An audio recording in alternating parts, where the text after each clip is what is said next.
a avaliação de desempenho do presidente americano Donald Trump escancara uma divisão interna da sociedade americana e também como os números agregados muitas vezes enganam.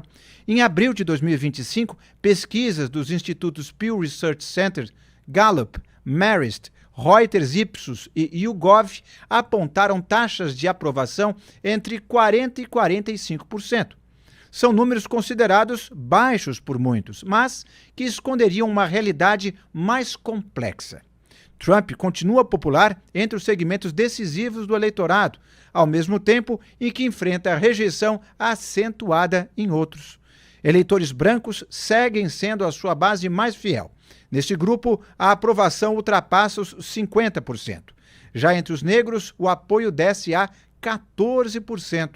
Entre hispânicos, recuou para 27% e entre asiático-americanos, caiu de 47% em fevereiro para apenas 29% em abril. E quem vai desdobrar essas pesquisas e mostrar a relação entre popularidade é nosso Alexandre Borges, diretamente do Rio de Janeiro. Alexandre Borges, muito boa tarde. Como ler essas pesquisas que mostram as quedas de Trump, mas aparentemente o núcleo duro continua lá, firme e forte junto a ele, né? Boa tarde, Inácio. Feliz aniversário para você, felicidades. É um grande prazer ter você com a gente. Um grande talento aí, uma sorte do antagonista ter você entre nós. Olha, em relação às pesquisas, é um ponto importante, eu gostaria de... porque tem muita gente que não tem muita intimidade com pesquisa e fica trabalhando só com número agregado. Então, me lembra uma frase do Delfim Neto que ele dizia que se você botar a cabeça no forno e o pé na geladeira, no agregado, na média, você está bem, né? Mas, obviamente, aquele número agregado não espelha muito bem o que está acontecendo. Então, nós vivemos num mundo polarizado, esse é o clichê dos clichês da política. Então, quando você olha o número geral, esse número de 40 e poucos por cento, é um número que, para um agregado, não é um número bom. Agora, quando você quebra, por exemplo, por preferência partidária, a aprovação do Trump entre republicanos é acima de 90%. É praticamente unânime. Todo mundo que é republicano e que votou nele continua aprovando. Da mesma maneira que entre os democratas é quase zero. Os democratas que não gostavam dele continuam não gostando. E aí você tem aquela massa ali no meio, dos independentes, dos indecisos, que aí é uma massa que vai e volta com o tempo mesmo. É uma massa que estava com ele em 2016, não estava com ele em 2020, estava com ele em 2024. Então, é pendular. Então, assim, muita calma nessa hora. Tem muita gente aí que, ou por falta de experiência, ou por vontade de arrumar clique, enfim, fica lendo coisa onde fica vendo cabelo em ovo, fica vendo coisa onde não existe. Você tem um mundo muito dividido, você tem um mundo muito polarizado, e o Trump tem uma opção. Ele quer entregar as promessas de campanha para quem votou nele. E se essas promessas de campanha, elas, num primeiro momento, elas descontentam quem já não gostava dele, quem já não votou nele, é um preço que ele está disposto a pagar e para poder entregar tudo que ele prometeu na campanha. Ainda Diga. Inácio, outro ponto também, para não esquecer também, você tem ali aqui um pouco outros gaps também. O Trump é mais apoiado por homens do que por mulheres, mais apoiado por pessoas mais velhas do que jovens, ele é mais apoiado por pessoas com escolaridade média do que com nível superior, mas dessas não são grandes diferenças, são diferenças que existem, mas não são enormes. A grande diferença é eleitor republicano está com ele mais de 90%, eleitor democrata menos de 10%. Ainda pensando nessa pleiade, digamos assim, de pesquisas, como você falou, o Trump, a gente falou até em outros programas aqui com você mesmo, o Trump chegou chegando, né? São 100 dias de governo, parece que foram 2 anos de tanta coisa que aconteceu e mudanças causam desconforto.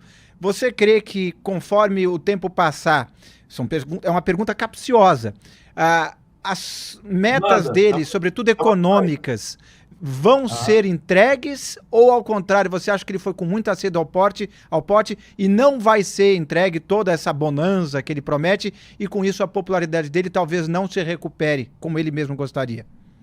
Inácio, a gente está no olho do furacão, né? Então muita coisa ainda está para acontecer.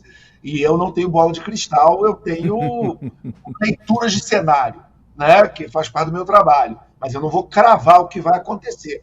O que eu posso te dizer é o seguinte: quando você tem o Trump, por exemplo, dizendo que vai taxar todo mundo, e depois ele muda a regra, quem não gosta dele, a turma de leitura, vamos dizer, mais apressada da realidade, ou quem já não gosta dele, diz: olha aí, ele recuou. É uma leitura, é o copo meio vazio. Quem apoia pode ter a leitura do copo cheio, ou meio cheio, dizendo o seguinte: olha, o mundo inteiro está comemorando, aliviado por estar sendo taxado em 10%, que na real foi o que aconteceu. O Trump disse que ia taxar todo mundo em 100%, tal, não sei o quê. Aí depois ele chegou e falou: não, na verdade, eu vou descer para 10%. E hoje, efetivamente, o mundo inteiro está taxado em 10%, certo. E está todo mundo rindo. Está todo mundo rindo de orelha a orelha e agradecendo ao Trump por ser ter só 10%. E aí você me diz, se o Trump sempre tivesse anunciado 10%, as pessoas estariam achando 10% pouco? Não sei. Tá aí a provocação. A Executiva Nacional do Partido do PSDB autorizou nesta terça-feira, por unanimidade, o início oficial das discussões sobre o processo de fusão da sigla com o Podemos. A decisão ocorreu em um encontro semipresencial. O presidente do Diretório Paulista do PSDB, Paulo Serra, que também é membro da Executiva Nacional, comentou sobre a decisão em vídeo enviado ao O Antagonista. Vamos ouvi-lo. E hoje foi aprovada na Executiva Nacional do PSDB a convocação de uma convenção que vai permitir a alteração do nosso estatuto. Foi aprovado por unanimidade e essa alteração que vai permitir a fusão com o Podemos. Então hoje foi um passo importante desse movimento partidário que a gente tem articulado e tem feito vários diálogos já há alguns meses, e foi a materialização desse desejo que o PSDB tem e o Podemos também tem de unir forças para apresentar um projeto longe da polarização, um projeto de centro, um projeto político racional para o Brasil. Então foi um momento importante, marcante.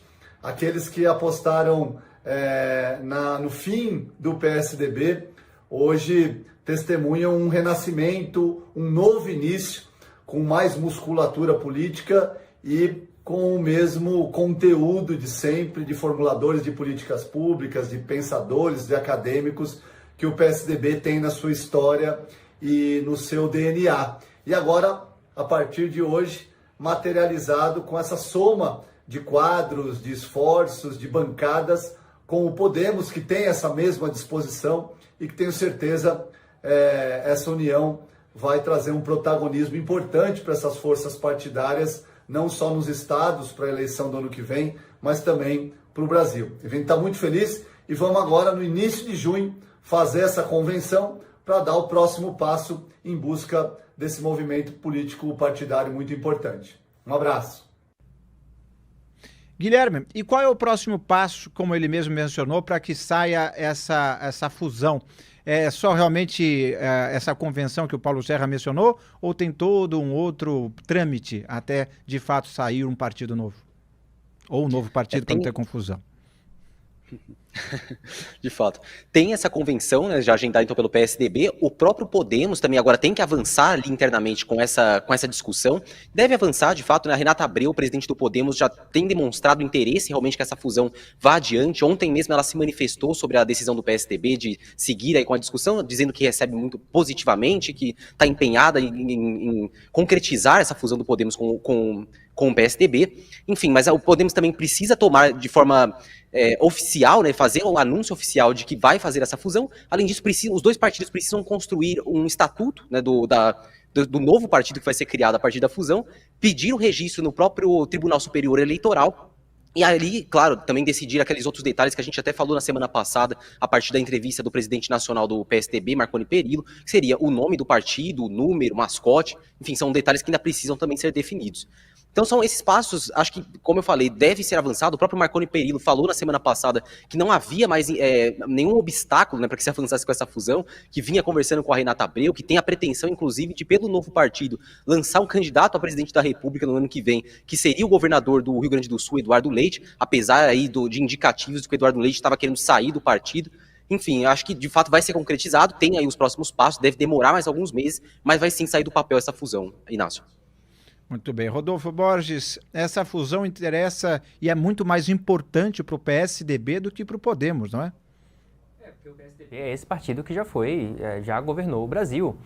Inclusive, eu estava dando uma olhada no Aécio Neves, deputado federal hoje, né, que disputou a presidência da República com a Dilma Rousseff em 2014 e teve segundo turno, ele tinha ali uma perspectiva de voltar o PSDB à presidência da República. Antes de surgir o fenômeno Jair Bolsonaro, ele agora começa a se animar aí para talvez disputar o governo de Minas Gerais de novo. O Aécio foi governador de Minas Gerais.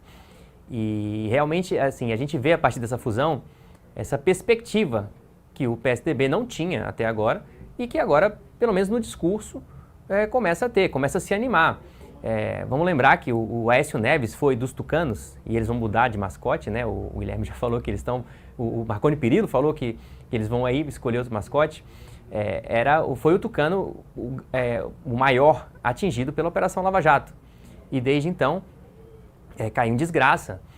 O Aécio Neves também já foi senador. Agora ele é deputado federal, muito discreto, um deputado que aparecia muito pouco. E agora volta a falar e gravou um vídeo essa semana para lembrar o legado do Fernando Henrique Cardoso, que é um legado que o PSDB abandonou por muito tempo, por conta principalmente de uma reação ao discurso do Lula, que ficava apontando ali herança maldita, e aí os tucanos ficaram envergonhados durante esse governo Lula de defender o legado do Fernando Henrique Cardoso, que hoje é muito celebrado principalmente por conta do Plano Real. E aí vem eles agora sim tentando resgatar esse legado do Fernando Henrique Cardoso nessa perspectiva de um novo partido. Tem que ver se vai funcionar, porque é isso. O grande expoente hoje, né, eles tinham 3 governadores, agora tem 2, porque uma governadora já saiu fora, a Raquel Lira trocou o PSDB pelo PSD, e o PSD, cujo crescimento foi muito fruto da derrocada do PSDB, principalmente em São Paulo, né? O PSD, antes mesmo da eleição municipal de 24, muitos dos prefeitos que o PSDB tinha já tinham migrado para o PSD, e o PSD em 24 se tornou o grande vitorioso, né? E agora é ver se o PSDB de fato vai conseguir se reerguer a partir dessa fusão.